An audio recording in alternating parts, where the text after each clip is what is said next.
I wanted to say some things about pausing. The art of contemplation is based on the foundation of pausing.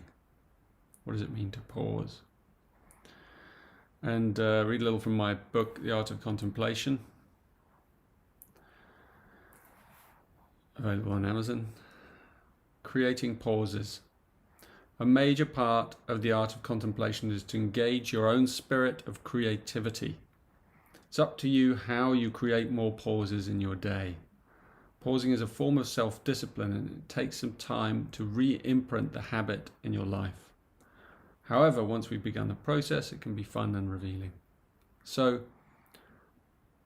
it's up to you, it's up to us. We have to find the pauses, we have to make them, we have to create them, we have to be quite creative in our thinking.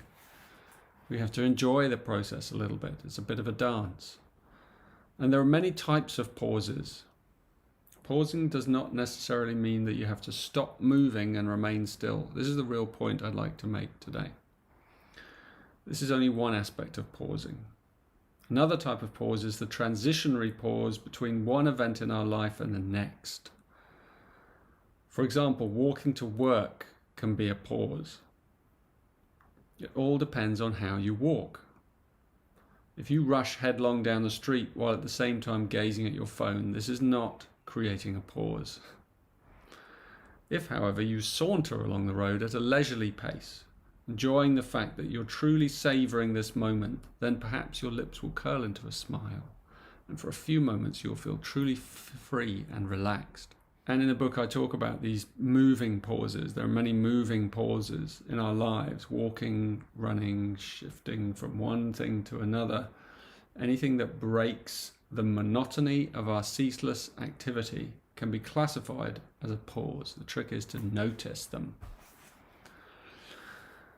So we have to be quite kind of creative in the way we think about our lives. You have to rethink perhaps your life. Like if you're on the way to work or if you're on the way somewhere, perhaps you'll give yourself a bit more time deliberately in order that you can meander a little, in order that you can saunter. I mean, it's quite, sometimes it feels in our modern world, it almost feels a bit naughty. Like you're setting up your life so that you can be a bit naughty, so that you can just drift a little. You can exit the game and you can be among others who are, perhaps shuffling along and busy about their day and busy about, whatever it is they're involved in. And yet you've given yourself these 5 minutes, this additional 5 minutes, so that you can just sort of drift a little, so that you can linger, so that you can meander, so that you can saunter. All these lovely words in English which mean pausing in movement, pausing in activity, pausing before doing the next thing. That's really important. So often we rush headlong from one activity to another, and there's a natural pause, a natural break as that activity stops and before the next one begins. And the more we find these breaks, these natural patterns of flow, then the more poetic our life becomes, the more leisurely, the more dreamy in a way, the more romantic.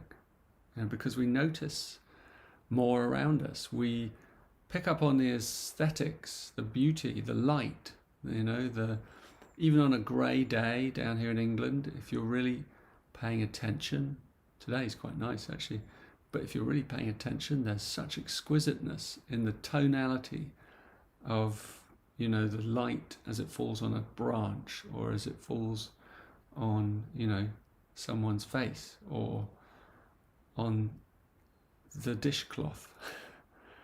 It's like really noticing the sacred in the everyday. I mean, if any of you have ever taken plant medicine, whether it's magic mushrooms, psilocybin, or one of those things, you may remember moments where you see that.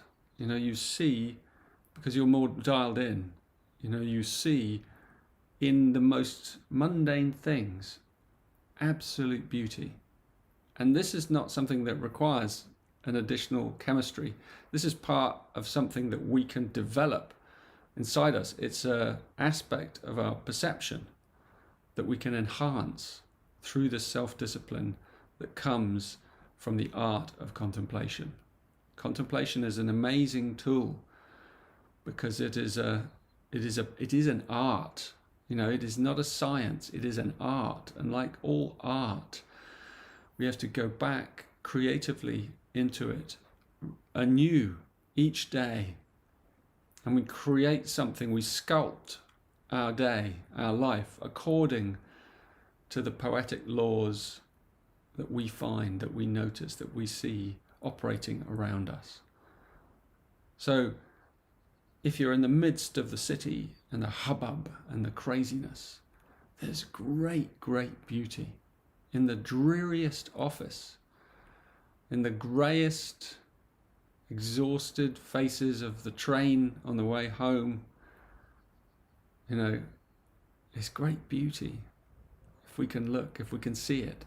You know, we just have to pay attention. We just have to come off our screens for a moment and pay attention, and we will see it. And then when we've seen it, we engender a little bit of majesty. We engender a little bit of the memory of the revelation of this is what life is for. This is what it's for. In Gene Keys, the very first gene key is beauty. And that's why we're here. We are here first and foremost to model beauty, not necessarily, you know, in like having to look beautiful, but to see it, to perceive it everywhere, behind everything, at work, even in ugliness, even in pain. You know, there's fragments, little moments of beauty.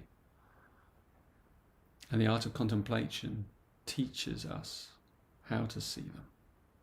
And that's what makes it one of the most treasured and overlooked of arts, of all the arts.